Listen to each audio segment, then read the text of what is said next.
So our next speaker is also from the same place, that is University of Gothenburg, and he is also our alumni, and Dr. Akash Kumar. So he did PhD in our group only, and presently doing postdoc, and since August 2020, and his research interest is mostly towards synchronization of the spin-Hall nano-oscillators. And he's also working on other things like spin orbit torques, voltage control, magnetic anisotropy, and so on. So Akash, you can start. Yeah, sure.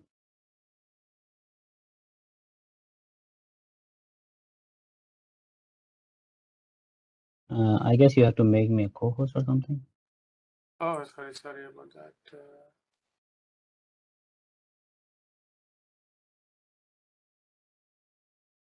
Yes. Can you try now? Yeah. Yeah. So. Okay. Okay. So good morning, good afternoon, good evening, everyone from around the globe. I am Akash Kumar, and I thank Professor Mudli for a nice introduction, a brief introduction of mine.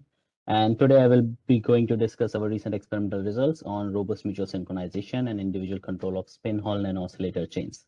But before going into the business, I would first like to thank Professor Mudli for organizing such a nice conference, giving opportunity to the young professionals in the field, specifically from the Indian region. And also, I want to congratulate him for his 10 years of tenure and establishment of Spin Dynamics Lab and the growth that he has observed in the last 10 years at IIT Delhi. And I wish that the same will be continued for many more years in future. And after that, I would first like to introduce myself a little bit more. So I am Akash Kumar from Aligarh, a small town from Uttar Pradesh, India. And I started my research career in 2015 at IIT Delhi under the supervision of Professor Sujit Chaudhary and Professor Prem Kishore Mudli, where fortunately I had the opportunity to spend 6 years. So out of those 10 years, I was kind of honored with the working with Professor Mudli for the 6 years there. And then in August 2020, I moved to Gothenburg University, where I worked with Professor Johanna Kerman, specifically for spin-Hall nano-oscillators. And soon I will be moving to, or I will share my affiliation with Tohoku University as a visiting assistant professor, continuing the same work, more or less. So yeah, this is me. Let's go into the usual work, the Spintronics. So this will be the overview of my today's presentation, where I will first introduce some of the basic spintronic phenomena that led to the development of spintronic oscillators. Then I will briefly discuss spin-Hall nano-oscillators, although there is not any stone unturned by Professor Himanshu Fulara and Dr. Niramani Behra, but I will still try to not let you bored with my brief introduction. Then I will basically discuss my own results on mutual synchronization of large spin-Hall nano-oscillator chains. And then I will continue it with the individual control of these spin-Hall nano-oscillators using both VCMA and Memristive elements. And at the end, I will discuss the outlook and summary of my today's presentation. So let's dig into it. So the Spintronics basically deals with the manipulation of magnetization with DC current or vice versa. The field of Spintronics started with the discovery of giant magnetic resonance or and later on tunneling magnetoresistance in late 1980s and 1990s. The first reports by Professor Albert Ferd and Professor Peter Grunberg, where they have shown that the resistance state of a magnetic element with the thin ferromagnetic layer superlattices separated by non-magnetic layer can be manipulated with the effect with the help of magnetic field. This was a huge effect, and we all know that it changed the industry of magnetic storage with by far within 5 or 6 years. However, the manipulation of resistance state with magnetic field is very high power consumptive, and it also leads to low memory capacity because the magnetic field lines capture a lot of space. In 1996, Professor J.C. Solozhonsky and Professor L. Berger predicted a reciprocal effect of giant magnetoresistance, where they have shown that the magnetic state of the ferromagnetic elements can be manipulated with the help of applied current. So what they predicted is that if you pass a unpolarized spin current through a ferromagnet with fixed ferromagnetization, you will polarize this current due to spin-dependent scattering. And then this polarized spin current, when with a large current density, can act as spin transfer torque on the ferromagnetic layer. Now in 2000, this effect was realized where researchers have shown that a similar magnetization switching can be observed with the help of this spin polarized current. Now this spin polarized operation leads to fast writing and high endurance in the magnetic devices. Good scaling and memory capacity can also be increased. However, since they still share the write and read path in the same magnetic elements, there is a probability of writing while reading the element, which is not good. In later experiments, researchers have shown that a similar spin polarizations can be achieved in a heavy metal with high spin orbit coupling, where they have shown a similar magnetization switching with the help of DC current flowing through this heavy metal tantalum.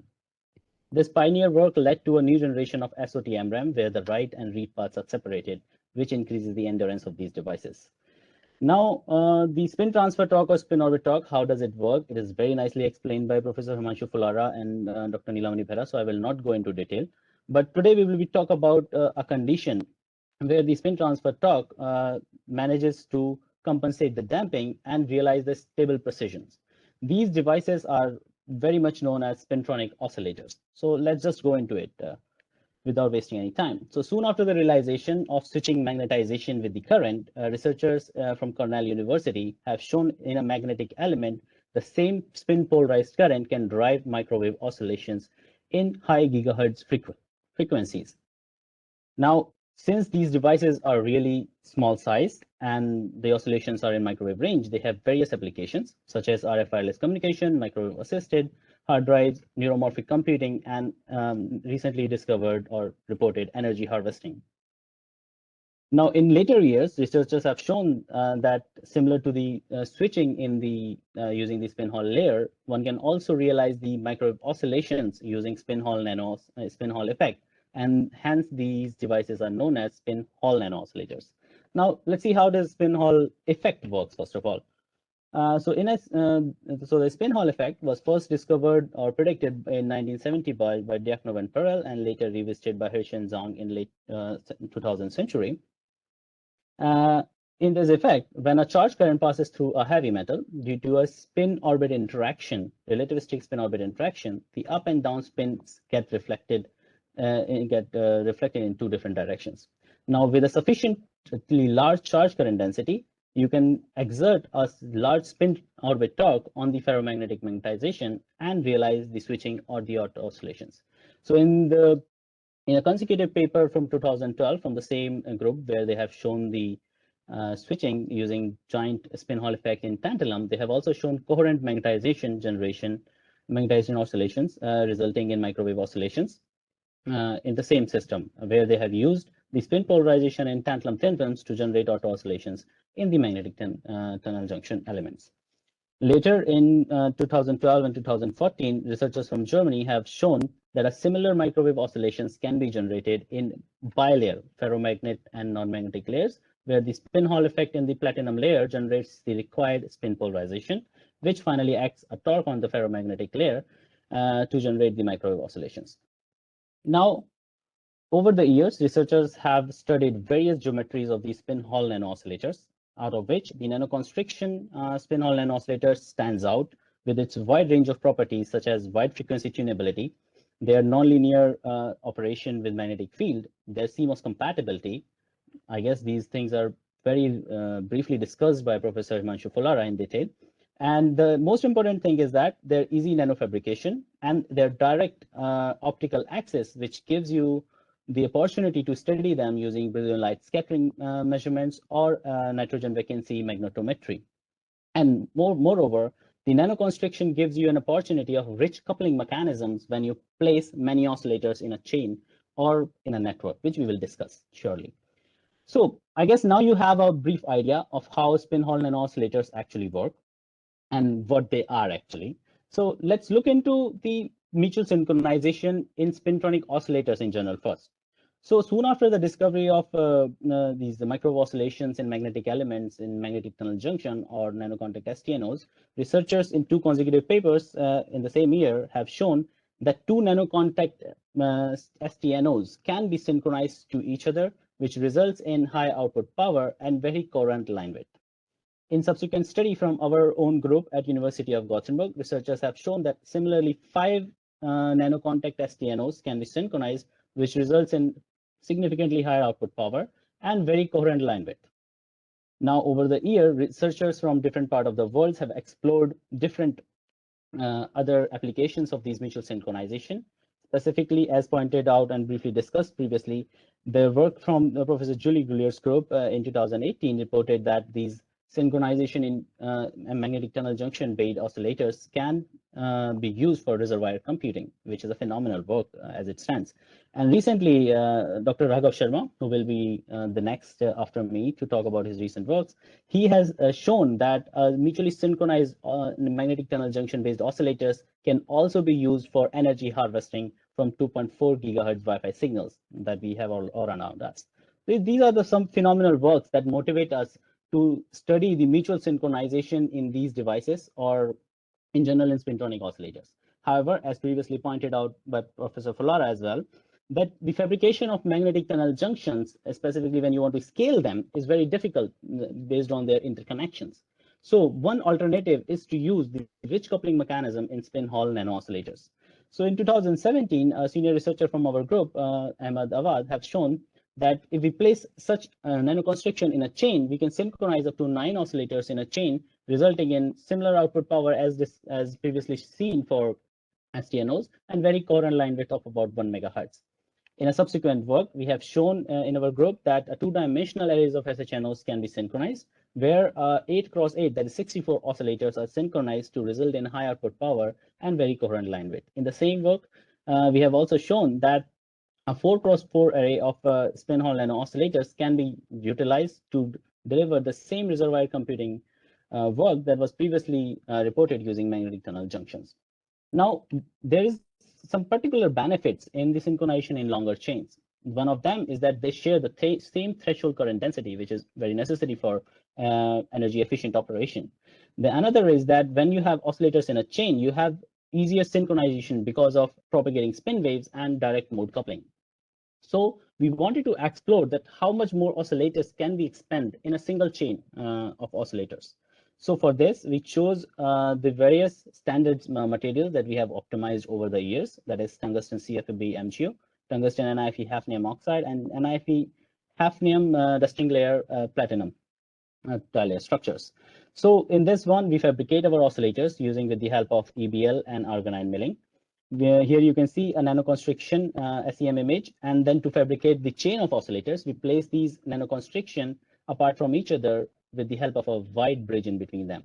And in this way, we can fabricate any number of oscillators in a chain extending to up to 100 or 200 oscillators, although you have to be aware about the resistance no matter what. So in this particular study, I will be discussing the results with the nanoconstriction of 150 nanometer width and the separation between 2 oscillators of 200 nanometer.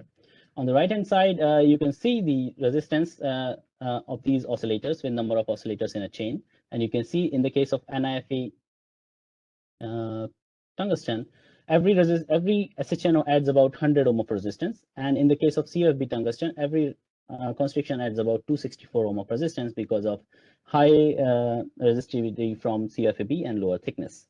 On the lower side, I show our experimental setup, which is also nicely discussed previously by Nilamani Bhera, and where the auto oscillations generated from the SHNOs are observed using spectrum analyzer. A DC current is provided for the generation of these auto oscillations, and the RF and DC components are separated using a bisteam. So let's look into the auto oscillations of these chains. So we first started with tungsten CFB MgO based SHNOs, and here you can see on the right hand side, I see an image of 21 oscillators in a chain.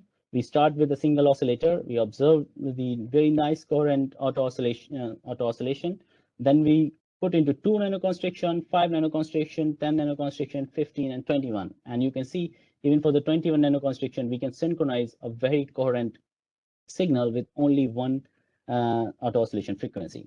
Now we reported these measurements for tungsten NiFe, and we observed the very similar effect at the expense of a little higher current because of and thicker NiFe, and similar results are observed for NiFe platinum thin films with really nice mutual synchronization between 21 oscillators.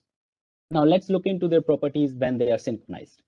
So let's look at the line width. So in the case of NiFe tungsten, we observe a line width of as low as about 100 kilohertz, but on a mean like 250 kilohertz. And for tungsten CFB, we observe a line width of less than 500 kilohertz. And similarly for NiF platinum, we observe a line width of about 300 kilohertz, which is very coherent line width, I can say.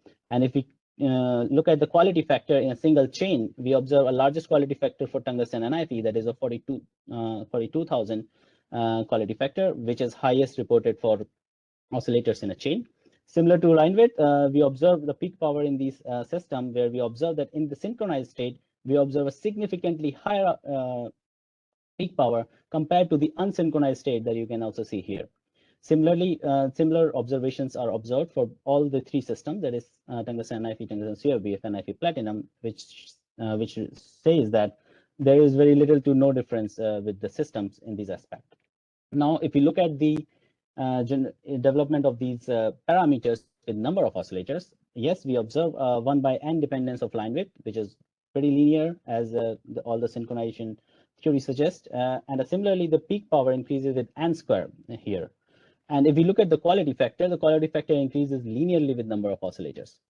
And if I try to benchmark our oscillator chains in the quality factor versus power graph, here you can see that we have already reported a quality factor of about 170,000 for two-dimensional arrays. And in the present work, we report a large quality factor of 42,000 with high output power in the present work with utilizing chains in oscillator. So this is a really nice work, but there might be some questions in your mind that is this 21 oscillator is a magical number, or you just came up with something? So no, that's not true. We eventually tried oscillators in between. We even tried the oscillators beyond 21. We tried 25, 30, 40, 50, even 100 oscillators, but we cannot observe robust mutual synchronization. So what could be the reasons?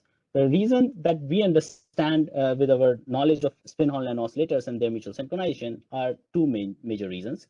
First is the thermal effects that come into the picture when you pass, when you make these too many nanoconstrictions in a smaller region. The second is the drift in the e-beam lithography fabrication. So the first effect, there is a thermal effect, can be reduced by utilizing the system as discussed by Dr. Nilamani Behra, that is a very energy efficient material such as tungsten tantalum, which reduces your power consumption by 64%, which will be highly beneficial and can be tried. The second thing, the drift in the EBL can be manipulated if you can have an individual access to spin Hall nano-oscillators. So with this, I would like to move forward into the individual control of spin Hall nano-oscillators using voltage control and the Memristive control, which is briefly discussed by Professor Fulara previously. So in his work in 2020 at Gothenburg University, Professor Fulara has nicely shown that you can control the operation of spin Hall nano-oscillators with the help of a gate voltage, where not only the frequency of the oscillators can be manipulated, but you can also manipulate the threshold current density with the help of manipulation of damping in the system. But if you look at the system, the first thing is that we utilized a wide gate in the system, and in particularly that fabrication process, we have to utilize a very thick oxide layers, such as 2 nanometer MgO, 2 nanometer Al2O3, and then 15 nanometer of silicon nitride, which is good. We got very nice results, but it can be improved. So there's a lot of scope to improve here. So what we did is that the problem why we could not do it initially is that when we etch these materials, there is a lot of sidewall formation at the edges. So we have to, first of all, optimize to reduce those sidewalls. So in this direction, I worked further. And now we wanted to fabricate a device where we do not fabricate a gate on the encapsulation oxide, but we wanted to fabricate the gate onto our real oxide layers, that is MgO, silicon oxide, or hafnium oxide that we can use. So for this, I utilized a fabrication process where I use a 30 nanometer hafnium oxide and I make a through hole to put this gate into the center of SHNOs directly. But for this, as I discussed, we first have to deal with the high sidewalls at the edges. So for this, we optimized our etching process, where we initially saw that if we just etch our system with a 0 degree, we form about 50 nanometer of sidewalls, which is very bad and very long for us. And this will shunt almost all the current in maximum of the devices. And we have to be lucky to get some good devices out of it. So to optimize it further, we reached to a conclusion that if you etch your system at 30 degree, and then if you let the system over etch with the help, because you still have your mask of MN resist on top, at a very high out of plane angle, you can reduce these sidewalls to less than 5 nanometer, which is very, very helpful for our devices. Now, let's look into the results, what we got. So we fabricated a nano-gate at the center of spin Hall nano-oscillators. These devices are moderately perpendicular magnetic anisotropy. They do not have large PMA, but still with the help of voltage control, we can see that we observe a significant tunability in the frequency with voltage. And when we optimize it, we can achieve a frequency change of as large as 6 megahertz per volt. And we can go into very large voltages in both the directions because we do not use a memristive gating here in these particular devices. And with this result, the one thing that I would like to take into account and what I would like to do is noteworthy is that these oscillators in general, the spin Hall nano oscillators, are really nice in terms of their manipulation with magnetic field, DC current, as well as gate voltage. So you have now 3 different parameters to vary your frequency operations. And even the gate voltage can give you individual access to spin Hall nano oscillators.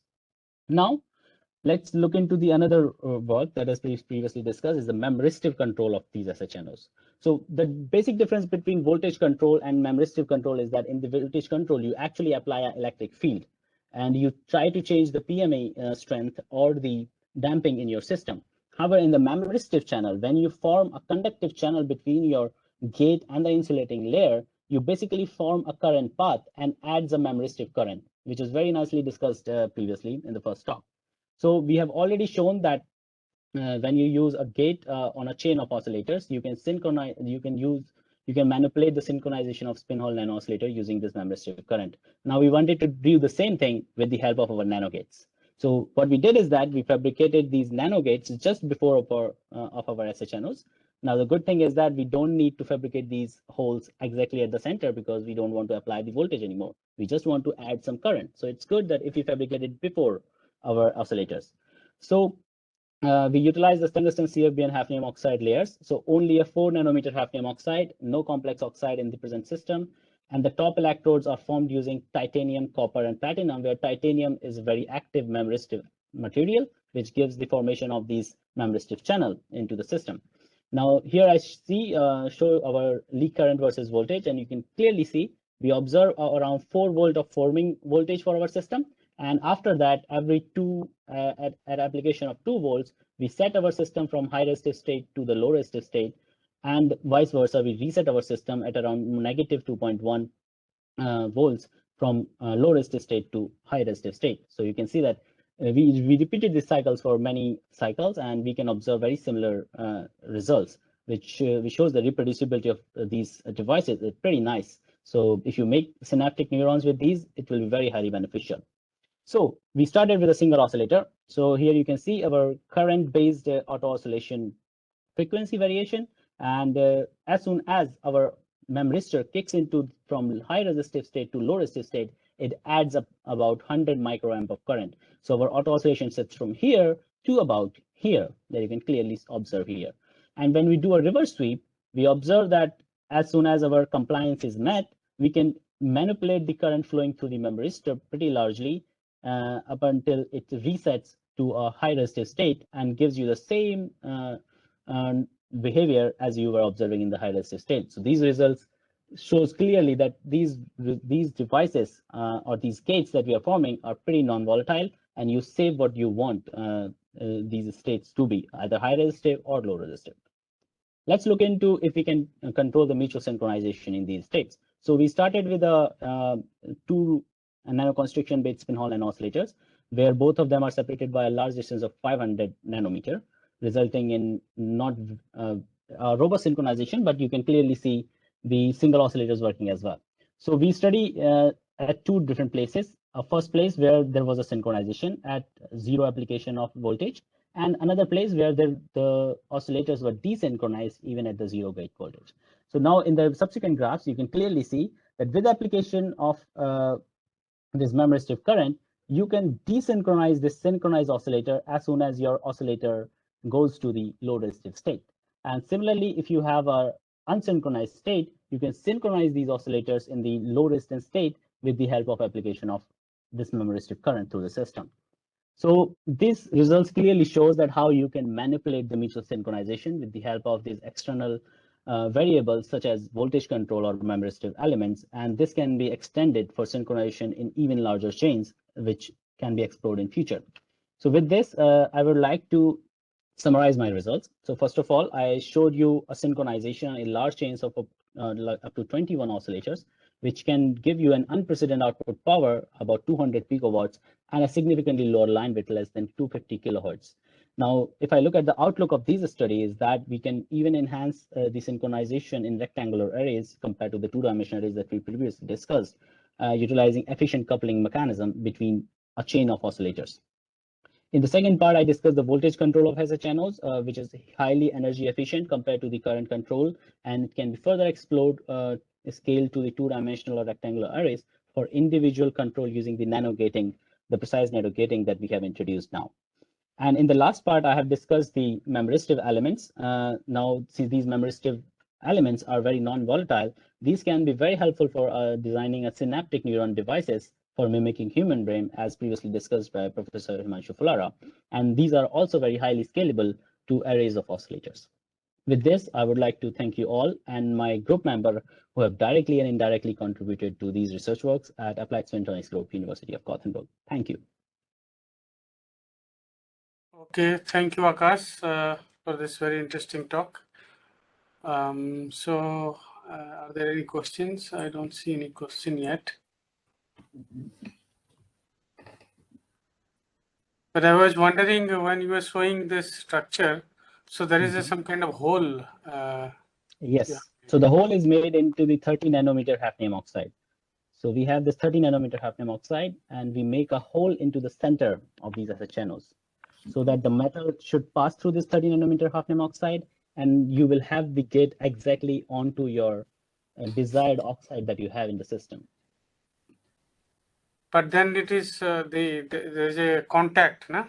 Is it No, not the contact, short the? No. Still the contact is on 4 nanometer hafnium oxide. It is not on metal. So Oh, you okay, have okay. even better gate gates now. Yes. So the gate will be better if you have thinner oxide.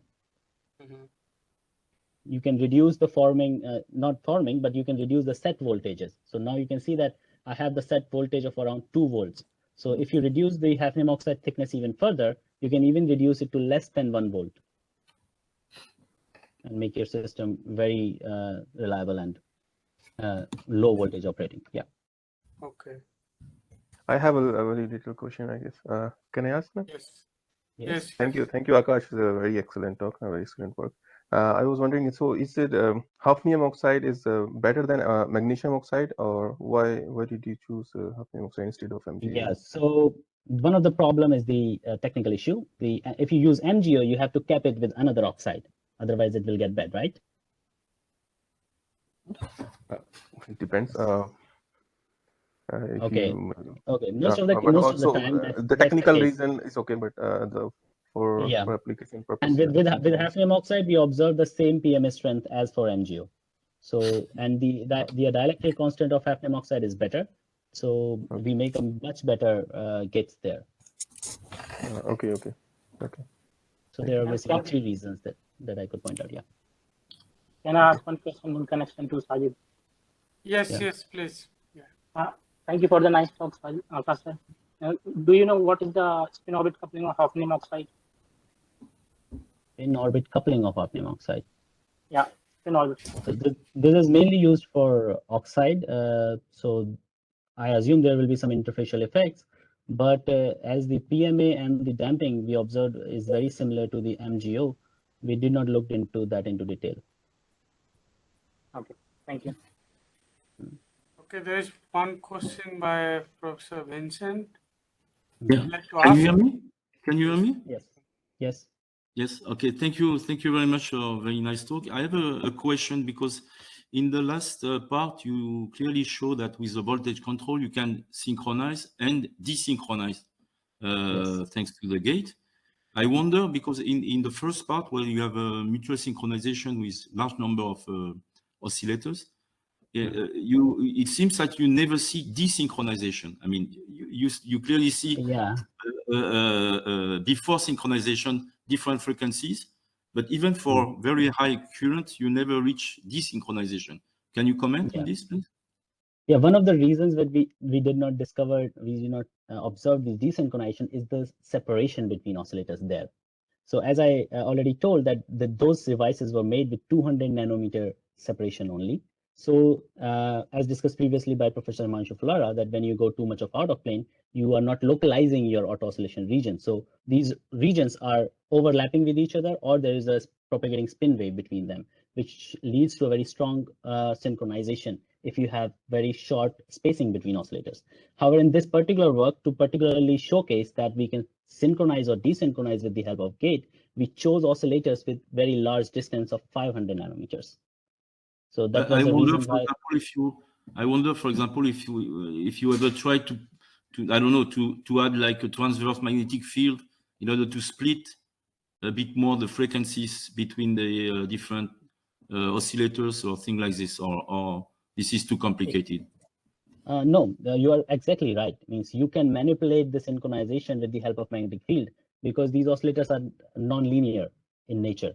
So their frequency variation with magnetic field can be very different when you want to apply a out-of-plane magnetic field. And that is the reason why when we synchronize, we have to optimize a condition where the non-linearity of these oscillators matches with each other, and we observe a very robust synchronization no matter how large current you apply. Thank you. Okay, there is one more question by Raghav. Hi, Akash. Thank you for the talk. Yes. I would like to know about whether you have measured any time domain. Raghav, I cannot hear you. No. Until now, we have not observed any time domain measurements. Yeah, just to reveal, maybe we are trying to implement some ultra-fast spectrum analyzers using these synchronized chains, because they result in large nonlinearity and large output power. So there we are trying to use the time domain measurements, but still we are more interested there in the implementation of these ultra-fast spectrum analyzers than using this direct signal into time domain. Okay, But we so see those signals there. So in the continuation of this question, so whether you see any kind of desynchronization, synchronization, I mean, during, I mean, a spectrum analyzer measurement or time domain measurement, I mean, any such event? Not exactly. Okay, so they are well synchronized, that means. Yeah, so I have to break my heart actually to show you the exact things. So you see these oscillators synchronize for a brief time of current, but then again they result in lower output power and higher line width. You still see a single signal in the spectrum analyzer. So this is answer to your question that we have not seen it in the time domain. But if you actually look at the data of line width and current, you can say that when we put too much of current, there might be some thermal effects, or the non-linearity of these oscillators come into the interplay to desynchronize them, but they still have the same frequency of operation. So they're not in phase synchronized.